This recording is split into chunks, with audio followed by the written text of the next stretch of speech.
Hi everyone, Professor Gustin here, and welcome to week 2 of online microbiology. And we are going to be doing a continuation of Introduction to Microbiology, part 2. Week 1 went pretty well. I always get a little nervous when I see people delaying or postponing getting started because there could be problems getting started with your online courses and getting into the course and getting into the book and all that kind of stuff.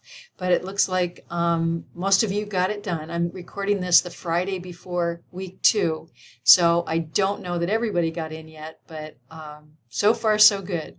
So that kind of thing should go smoothly for the rest of the semester. If you got in the first time, you should be able to get in again. What we are going to be doing this week, like I said, we're going to continue on just a general introduction to microbiology. I'll post this video right here, and first thing you want to do is go to your lecture study guide, and I recommend printing them out or opening it up on your computer and filling it in there. But so print out that lecture study guide and put it in a 3-ring binder. It's just so nice to have everything together. It makes it so much easier to study. This is what you're going to study when you go to study for exam number 1. So once you've gotten that in your notebook, you can check it off.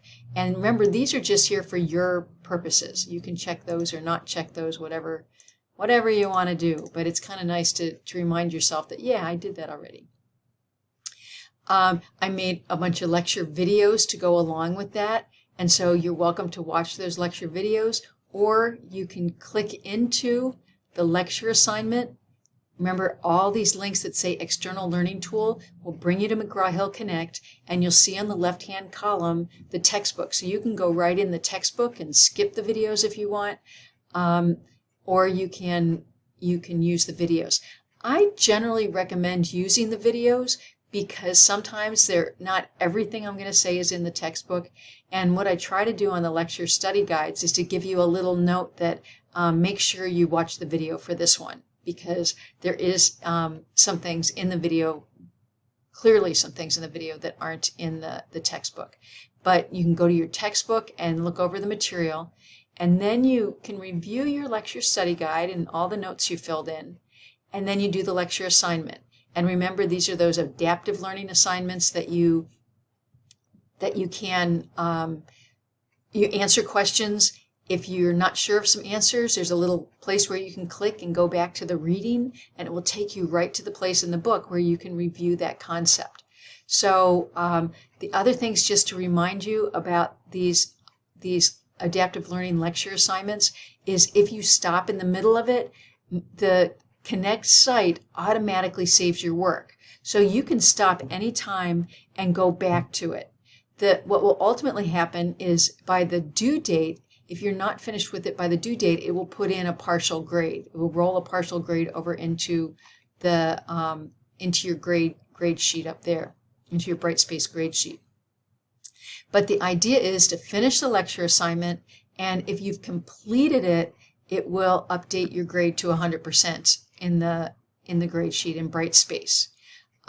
So getting questions wrong doesn't affect you, except that it doesn't affect your grade, but it gives you more questions to answer. So it's always good to review your lecture study guide before you do the lecture assignment. See how much you can get without having to look in the book or something. So do your lecture assignment, and then you're going to do a lab called Introduction to Microbiology. And so you want to print out this document. And within this lab, there's a bunch of virtual labs. What are there, 6 or 7? 1, 2, 3, 4, 5, 6. There's 6 virtual labs. You'll notice that there is no lab quiz. There's nothing else down here. So your full lab grade comes from these virtual labs. If that ever seems confusing, like, oh my gosh, is there supposed to be something else there? Go look in the syllabus. I have all of these listed for week 2, and you don't see a lab quiz. So for week 2 lab, you're going to get the lab handout and follow that along and do all these virtual labs. They're all about microscopy.